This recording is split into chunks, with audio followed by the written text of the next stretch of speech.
Dear students, welcome once again. आइए वो tense और वॉइस के सीरीज को आगे बढ़ाते हुए आज बात करते हैं प्रेजेंट कंटिन्यूअस टेंस के बारे में। आइए,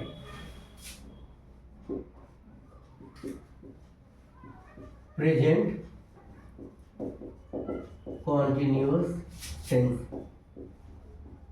आपने देखा कि इसका दूसरा नाम इम्परफेक्ट टेंस भी है। पिछले क्लासेस में आपने देखा, पिछले एपिसोड में, और इसी को आप प्रोग्रेसिव टेंस भी कहते हैं।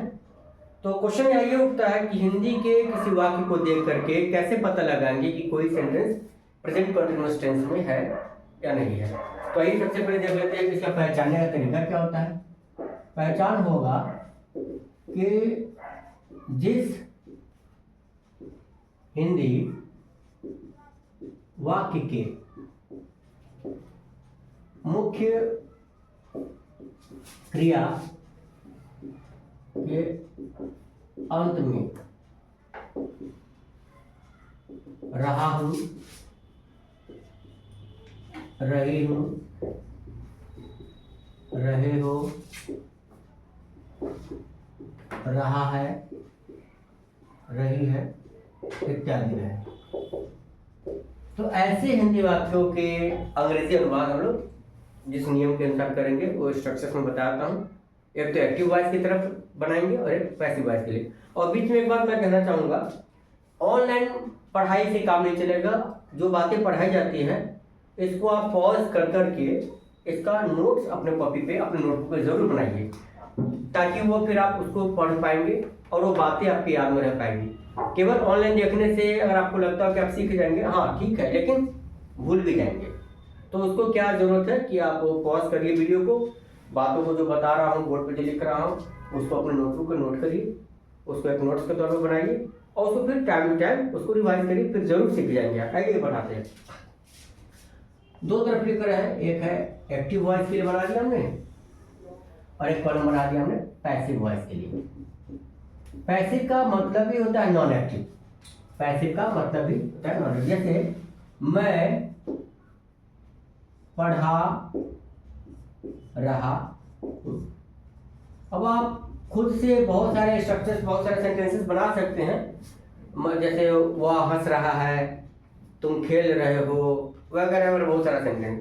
और पैसिव वॉइस हो जाएगा कि मुझे पढ़ाया जा रहा है, मुझे पढ़ाया जा रहा है। फिर से एक बार रिकैप कर दूं कि यहाँ पैसिव वॉइस में सब्जेक्ट एक्शन नहीं कर रहा होता है, एक्शन सब्जेक्ट पर ही हो रहा होता है, तो उसको पैसिव वॉइस बोलते हैं। और अगर सब्जेक्ट एक्शन कर रहा है तो वो एक्टिव वॉइस है। ठीक है, यहाँ स्ट्रक्चर हो जाएगा इसका सब्जेक्ट, सब्जेक्ट के हिसाब से इज, एम, आर, आप जान रहे हैं, और वर्ब का चौथा रूप यानी कि आईएनजी वाला फॉर्म प्लस अदर वर्ड्स, ये स्ट्रक्चर रहेगा। और यहाँ स्ट्रक्चर रहेगा कि subject plus is, am, are. ध्यान रहे, कंटिन्यूअस टेंस को पैसिव वॉइस में बनाने के लिए एक एक्स्ट्रा वर्ड आपको यूज करना पड़ता है, उसको बोलते हैं बीइंग। और जैसा हमने पिछले क्लास में बताया कि पैसिव वॉइस किसी भी टेंस में रहे या किसी भी तरह का स्ट्रक्चर बना रहा है पैसिव वॉइस में, तो मेन वर्ब हमेशा थर्ड फॉर्म में ही रहेगा, ये हमेशा याद रखेंगे। तो आइए स्ट्रक्चर के आधार से हम लोग देखें कि मैं पढ़ा रहा हूँ, तो यहाँ सब्जेक्ट आई हो गया।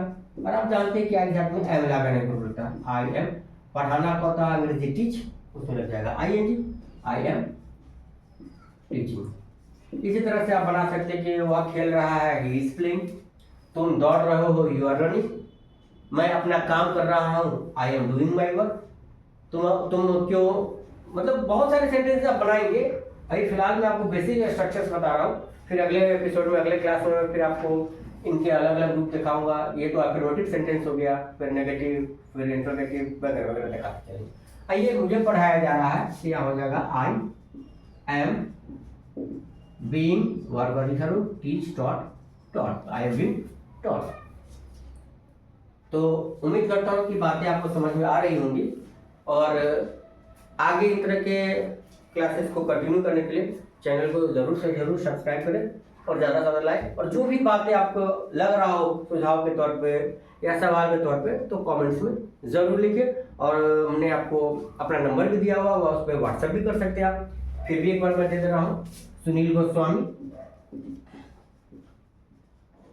और व्हाट्सएप नंबर है 9308987222। ये मेरा व्हाट्सएप और कॉलिंग दोनों नंबर आप जरूर के हिसाब से कॉल कर सकते हो, मैसेज कर सकते हो। Thank you, all the best.